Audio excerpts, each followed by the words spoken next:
Hello विद्यार्थी मित्रांनो, textbook super coaching मध्ये आपल्या सगळ्यांचे स्वागत. मी मकरंद आंबटकर आणि मागील 9 पेक्षा अधिक वर्षापासून एमपीएससी सीसॅट, यूपीएससी सीसॅट आणि बँकिंग एक्झाम्सला शिकवतो. त्यामध्ये अंकगणित आणि बुद्धिमत्ता चाचणी हे दोन्ही विषय आपण कव्हर करतो. आज एक महत्त्वाचा टॉपिक घेऊन आलेलो आहे, ज्यामध्ये तुम्हाला त्यांच्याबद्दल एक पूर्ण माहिती भेटणार आहे. तुम्ही थंबनेलवर बघत असाल, कोण आहेत मोहम्मद युनूस, बांगलादेशचे नवीन पंतप्रधान. जाणून घ्या यांची पूर्ण माहिती या व्हिडिओमध्ये, आजच्या व्हिडिओमध्ये. विद्यार्थी मित्रांनो, तुम्हाला माहिती असेल की बांगलादेशमध्ये तख्तापलट झाला, ज्या शेख हसीना या ज्या त्यांच्या पूर्व प्रधानमंत्री होत्या, म्हणजे प्रधानमंत्री होत्या, त्यांनी शरणागती पत्कारली आहे. तुम्हाला माहिती आहे, आता काही दिवसापूर्वीच त्यांनी भारतामध्ये शरणागती पत्कारलेली आहे.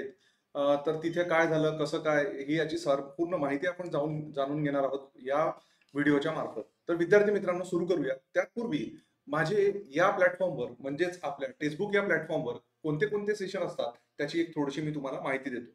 विद्यार्थी मित्रांनो, डेली मी सोमवार ते शुक्रवार युट्यूबच्या माध्यमातून भेटत असतो, म्हणजेच आपल्या संध्याकाळी 5 वाजता.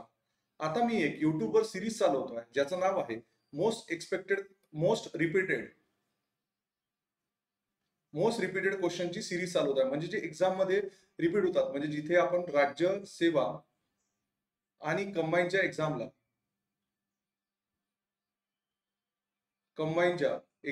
रिपीट होणारे क्वेश्चन आपण इथे बघतोय.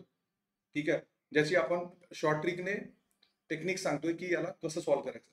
त्यानंतर लगेच संध्याकाळी 6 वाजता आपण प्रिव्हियस इयर क्वेश्चन पेपरचं डिस्कशन घेतो आपल्या टेक्स्टबुक या प्लॅटफॉर्मवर. म्हणजेच टेक्स्टबुक ऍपवर तुम्हाला टेक्स्टबुक ऍप डाउनलोड करावं लागेल. ते घेतो आपण 6 वाजता, ज्यामध्ये राज्यसेवा आणि कंबाईनचे आपण previous year question papers discuss करतो विद्यार्थी मित्रांनो. त्यामध्ये पण आपण शॉर्ट ट्रिकने क्वेश्चन कसा सॉल्व्ह करायचा हे आपण सांगतोय. तर हे सेशन तुम्हाला जॉईन करायचं असेल तर तुम्ही नक्कीच मला या नंबरवर मेसेज करा. म्हणजे व्हॉट्सअप नंबरवर बॉय असेल तर बॉय लिहा आणि गर्ल असेल तर गर्ल लिहा. फक्त मी तुम्हाला ग्रुपमध्ये जॉईन करून घेतो बॉय आणि गर्लच्या, आणि तुम्हाला त्या फक्त लिंकवर क्लिक करायचं. म्हणजे पहिलं ऍप डाउनलोड करावं लागेल आणि नंतर क्लिकवर क्लिक करून तुम्हाला जॉईन करायचं. त्यानंतर आपल्या टेक्स्टबुक या प्लॅटफॉर्मवर काही पेड बॅचेस सुरू आहे. हे फ्री क्लासेस आहेत, 5 आणि 6 वाजताचा पेड बॅचेस आहेत, ज्यामध्ये आपली एमपीएससी राज्यसेवा परीक्षा 2025 यशोदय बॅच म्हणून आपण 3.0 लॉन्च केलेली आहे. विद्यार्थी मित्रांनो, ही पुढल्या वर्षी म्हणजे जी डिस्क्रिप्टिव्ह पॅटर्न एक्झाम होणार आहे त्यासाठी ही बॅच आपण आताच लॉन्च केलेली आहे. त्यामध्ये तुम्हाला 10 अधिक व्हिडिओ कोर्सेस भेटणार आहे, 500 अधिक लाईव्ह क्लासेस भेटणार आहे, 300 अधिक अभ्यासासाठी नोट्स भेटणार आहे आणि 500 अधिक मॉक टेस्ट भेटणार आहे आणि 1000 पेक्षा जास्त तुम्हाला सराव प्रश्न भेटणार आहे. प्रिंटेड स्टडी मटेरियल आणि सोबत सोबत तुम्हाला एमपीएससी मेंटॉर प्रोग्राम सुद्धा भेटणार आहे. विद्यार्थी मित्र, ही बॅच जर तुम्हाला जॉईन करायची असेल तर नक्कीच तुम्ही जी दिलेली लिंक आहे डिस्क्रिप्शन बॉक्समध्ये 2025 साठी राज्यसेवेसाठी, त्यावर क्लिक करा. क्लिक केल्यानंतर तुम्हाला अप्लाय कुपन कोड येईल, त्यामध्ये तुम्हाला हा कोड टाकायचा आहे. म्हणजे तुम्हाला 30 पेक्षा अधिक डिस्काउंट, 30% अधिक डिस्काउंट तुम्हाला तिथे भेटून जाईल. मकरंद कॅपिटल लेटर मध्ये MAKARAND तुम्हाला टाकायचं आहे. त्यानंतर विद्यार्थी मित्रांनो, आपली एमपीएससी कंबाईन पूर्व परीक्षा 2024 सारथी बॅच म्हणून आपण एक म्हणजे लॉन्च केलेली आहे. ती तुम्हाला जॉईन करायची असेल तर लिंक डिस्क्रिप्शन बॉक्समध्ये दिलेली आहे. त्यामध्ये तुम्हाला 3 पेक्षा जास्त व्हिडिओ कोर्सेस, 200 पेक्षा अधिक लाईव्ह क्लासेस, 255 पेक्षा अधिक अभ्यासासाठी नोट्स, 746 अधिक मॉक टेस्ट आणि 1000 अधिक सराव प्रश्न तुम्हाला भेटणार आहे. एनरोल करायसाठी लिंक दिलेली आहे. त्यानंतर अप्लाय कुपन कोड मध्ये जाऊन तुम्हाला फक्त मकरंद कॅपिटल लेटर मध्ये कोड टाकायचा आहे. तर चला आपण आजच्या व्हिडिओकडे वळूया विद्यार्थी मित्रांनो, ज्यासाठी आपण आलेलो आहोत, इथे वेट करतो आहे. सगळ्यात पहिलं बघा, जे मोहम्मद युनूस, म्हणजे एक्झॅक्टली काय झालं होतं बांगलादेशमध्ये, म्हणजे जे काही जिथली युथ आहे, युथ त्रासून गेली होती. 15 वर्षापासून सलग शेख हसीना या प्रधानमंत्री होत्या आणि थोडंसं हिटलरशाहीवादी पद्धतीने त्या वागत होत्या, असं तिथल्या युथचं म्हणणं आहे. त्यामुळे चिडून त्यांनी जनाक्रोश केला आणि ते रस्त्यावर उतरले. आणि बाकी तुम्हाला माहितच आहे, प्रसार माध्यमातून तुम्ही बघितलं असाल की सगळीकडे जाळपोळ, जे हिंदूचे घर हे ते, म्हणजे त्यांनी बरंच जाळपोळ केलं. तर त्यांची ही डिमांड होती की जे मोहम्मद युनूस जे आहेत, म्हणजे ज्यांनी गरिबांसाठी बरंच तिथं कार्य केलेलं आहे, तर ते देशाचे प्रधानमंत्री बनले पाहिजे. आणि शेवटी त्यांच्या त्या अटी तिसऱ्या दिवशीच पूर्ण झालेल्या आहेत. बघा, मोहम्मद युनूस जे आहे, मोहम्मद युनूस एक्झॅक्टली होते कोण? ठीक आहे, मोहम्मद युनूस बद्दल आपण जाणून घेऊया.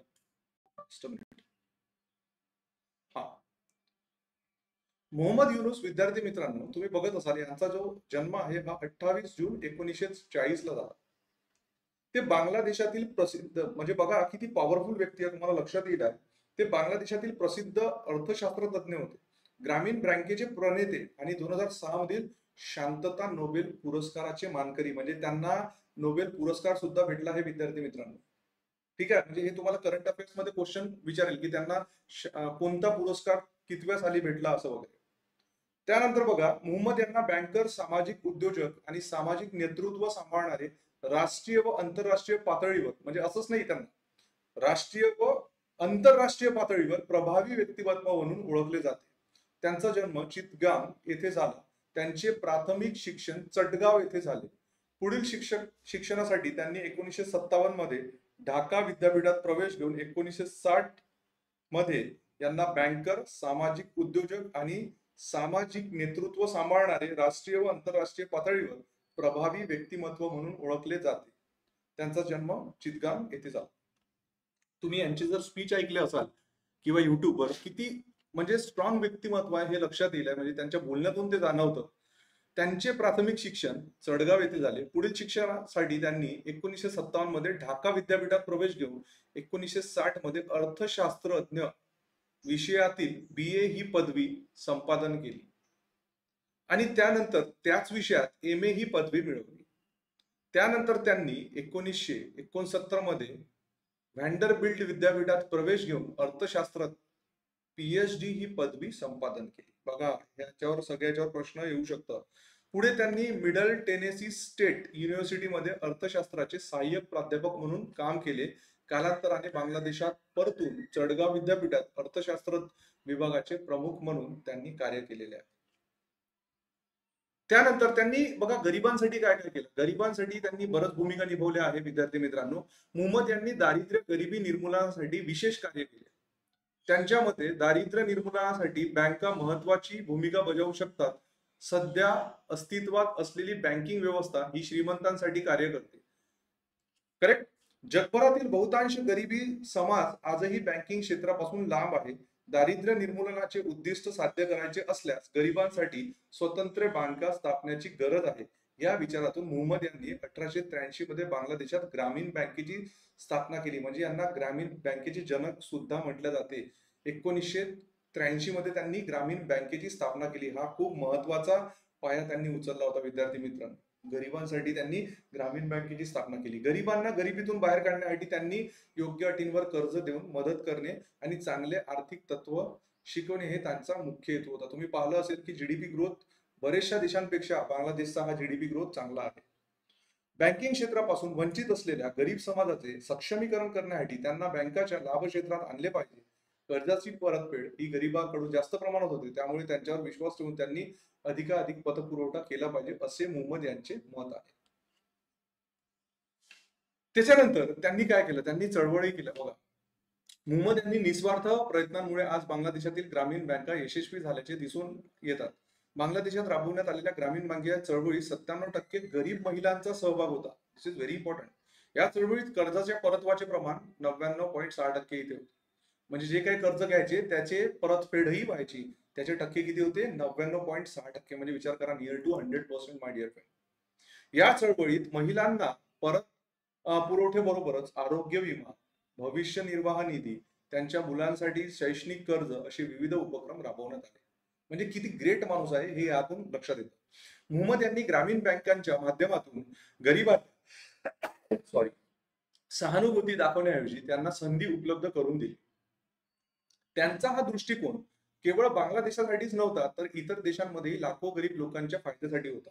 आज मोहम्मद यांच्या ग्रामीण बँकेच्या धर्तीवर सुमारे 100 देशांनी आपापल्या देशात ग्रामीण बँकेची स्थापना केल्या असून त्या सुरळीतपणे कार्यरत आहे. म्हणजे तुम्हाला म्हटलं ना की ग्रामीण बँकेचे जनक का बरं म्हटलं जाते, की यांचं बघून बरेच लोकांच्या देशांनी ग्रामीण बँकेची स्थापना केली.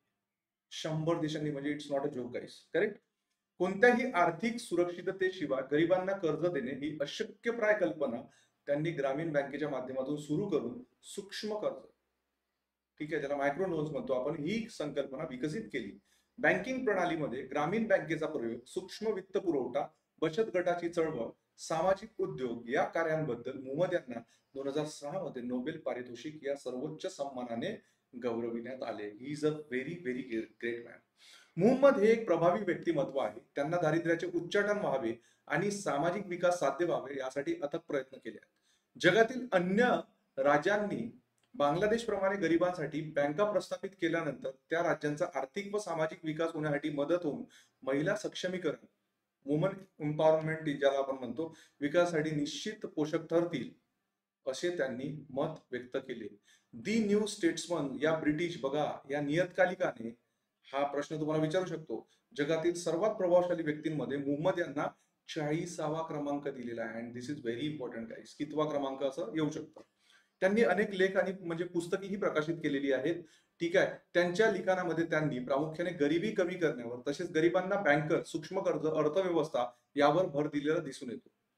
त्यांचे जे महत्वाचे पुस्तक आहे, persons, passions and politics, banker to the poor, the story of the Grameen bank, banker to the poor, म्हणजे सगळं बँकशी रिलेटेड आहे.